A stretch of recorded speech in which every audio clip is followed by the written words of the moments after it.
Greek মাইথোলজিতে Daedalus ছিলেন দুর্দান্ত creative একজন আর্কিটেকচার। লিওনার্দো দা ভিঞ্চি এবং রাইট ব্রাদার্সের আগেও মানুষের আকাশ ওড়ার ব্যাপারে যে মিথ ছিল, তার পেছনে ছিল ডেডালাসের ক্রিয়েটিভিটি। কিন্তু তার এত বুদ্ধিমত্তায় একসময় তার জীবনের কাল হয়ে দাঁড়ায়। গ্রিক পৌরাণিক কাহিনীতে ডেডালাস একসময় ঈর্ষান্বিত হয়ে তার বোনের ছেলে টালোসকে পাহাড় থেকে ফেলে দেয়, যার জন্য ডেডালাসকে এথেন্স শহর থেকে নির্বাসিত করা হয়। ডেডালাস ক্রিট দ্বীপে চলে যায় এবং ক্রিটের রাজা মিনোসের আশ্রয়ে থাকতে শুরু করে। ডেডালাসের দক্ষতা আর নতুন নতুন উদ্ভাবন দেখে রাজা মিনোস তাকে খুব সমাদর করতে শুরু করে। কিন্তু মিনোসের একটি পাপ কাজে তাকে সাহায্য করে ডেডালাস। এতে একটি সমস্যা দেখা দিলে তা থেকে পরিত্রাণের জন্য মিনোস ডেডালাসকে একটি গোলকধাঁধা নির্মাণ করতে বলে। ডেডালাস এই কাজে খুবই অসন্তুষ্ট হয়। তিনি ক্রিট দ্বীপ ছেড়ে চলে আসতে চাইলেও রাজা ডেডালাস ও তার ছেলে ইকারাসকে বন্দী করে কারাগারে পাঠিয়ে দেয়। ডেডালাস কারাগার থেকে পালানোর পথ খুঁজতে থাকে। তার মতো দক্ষ উদ্ভাবকের উপায় খুঁজে পেতে খুব বেশি সময় লাগলো না।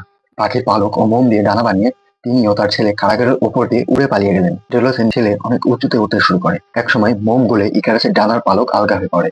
ইকারাস সোজা সমুদ্রের বুকে পড়ে মারা যায়।